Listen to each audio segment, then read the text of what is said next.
Hello and welcome. This is James from the DSO Imager channel, and tonight I'm going to show my workflow for this 3-panel mosaic of the Rosette Nebula taken with my Celestron HD 8 Edge and the ASI 294 mono camera. Now I'm not going to go through in detail to the mosaic process because I've already covered that on my channel with a couple of videos. I use the star alignment tool and then the gradient merge mosaic tool. That process works out really well. Now there are other ways to do mosaics in PixInsight, but I'm very comfortable with this, and at least with the smaller mosaics it works just fine, so that's what I went with.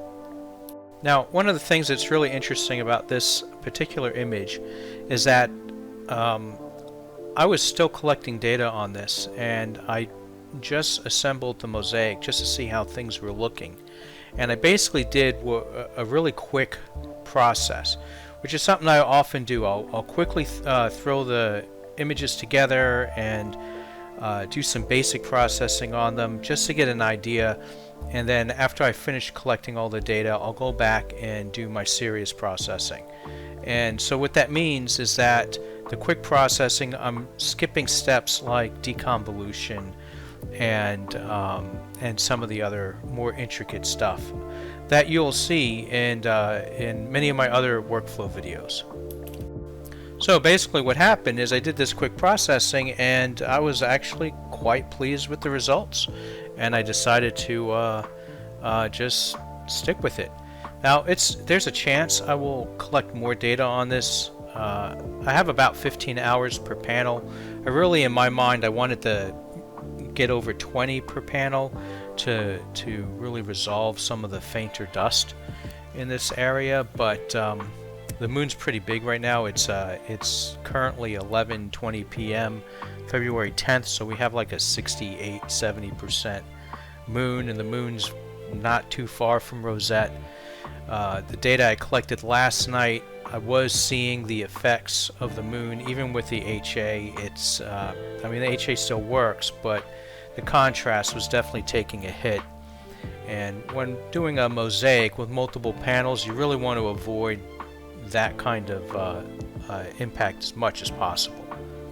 So, I mean, the other thing though is that this shows you that you don't need to spend a lot of time with your post-processing. If the raw data is solid, you can actually get away with putting together a really nice image with not a whole lot of effort. Alright, so let's take a look at these panels. For the gradient merge mosaic tool, I find that it typically works better if the images are already stretched. So each of these panels were stretched already, and they were just auto stretched using the STF tool.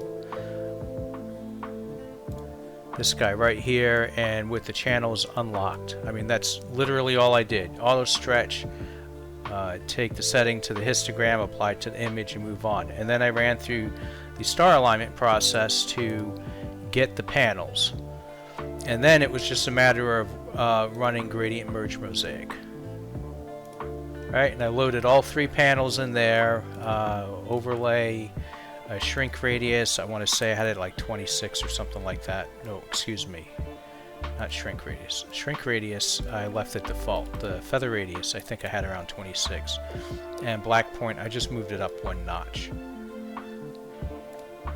And the result,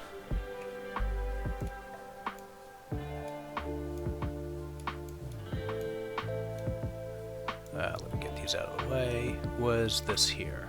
Now I did crop it. What you're not seeing here is the edges and the borders that you get from.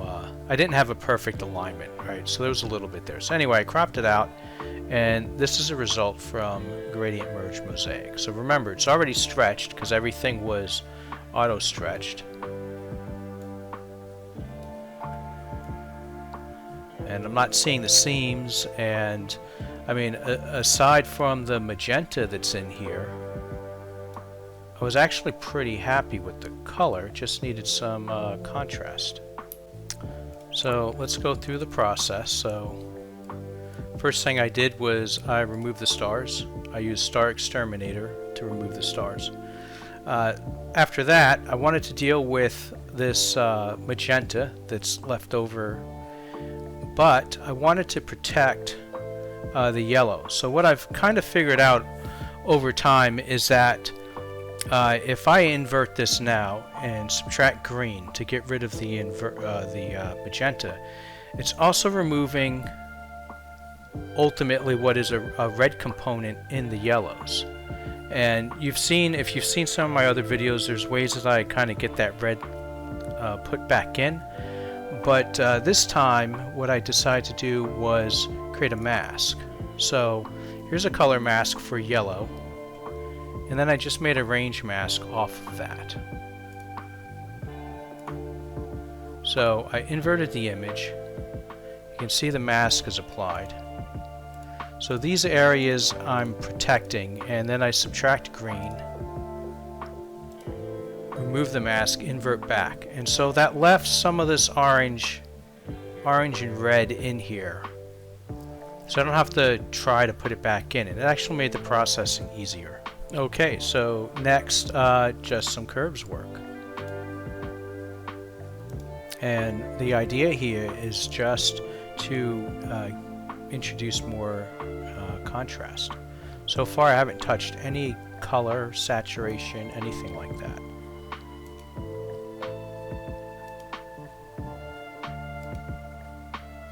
This area over here, this is where the third panel was, and this got a lot of moon treatment last night, and so it feels like to me this area was hurt in the contrast by that moon. It was dimmer. And so I did eventually make a mask to try and try to brighten that area out. I did adjust saturation a tiny little bit, but I mean you can see the color is not that far from where it started. Also notice I didn't subtract any green. I mean usually I subtract a little bit of green and then boost saturation and you get some of that green back, but in this case I was actually quite satisfied with the amount of green that we have in there and the amount of blue. I thought the transition from the blue to the green going from left to right was pretty nice in this one. Now usually when I run deconvolution I do it while the image is still linear, and if I wanted to run deconvolution on this image I would have had to run it 3 times for each panel, or if I wanted to run it on each channel, the HA03 and S2, that actually would have been what, like 9 runs of deconvolution. But anyway, since I hadn't done that, I didn't get the sharpening effect that you normally get with deconvolution, and it's a big reason why I run deconvolution.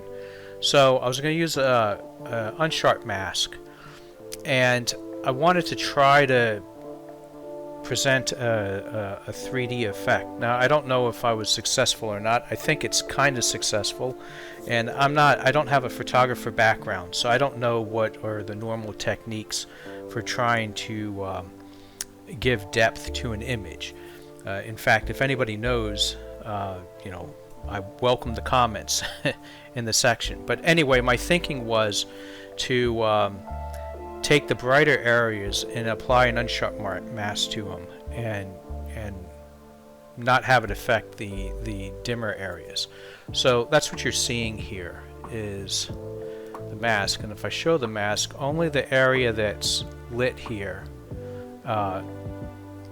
had the unsharp mask applied.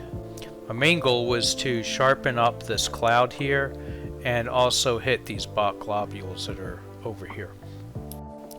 And so after doing the deconvolution, excuse me, the unsharp mask, that was pretty much it. So this is what I ended up with. So next was to work on the stars.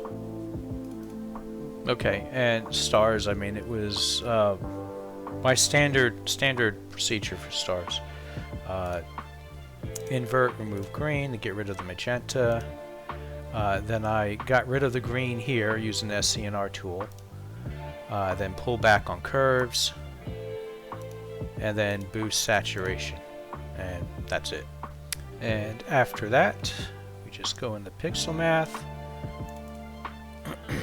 and we literally just do the starless plus the stars, and the resulting image was this. And so this is pretty much it.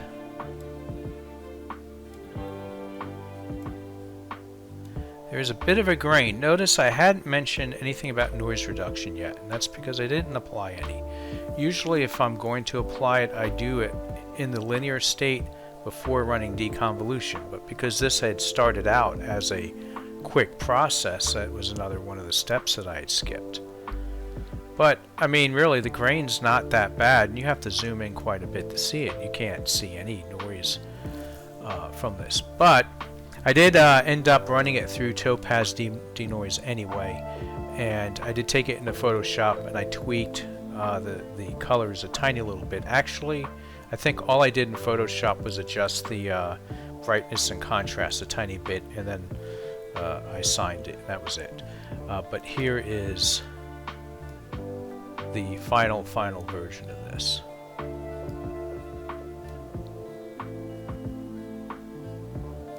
And when I use Topaz denoise, I don't use it in every image, but when I do, I use a very light touch to it. I'm using low light settings, and it's the slider bars are below 50%. So I mean, we can compare. I mean, you can barely tell a difference there. Yeah, see? A little bit of grain, none here. Is it doing anything to detail here? It isn't. In fact, you can barely, you don't even really see a difference here. Just a little bit of grain. So anyway, there is my 3-panel shot of the Rosette using really just some basic processing. I'd love to hear what you guys think on this one. Thoughts and comments are welcome. If you're not subscribed to the channel, please subscribe. I've got a lot of good content coming up. Like the video if you like what you see here. And clear skies.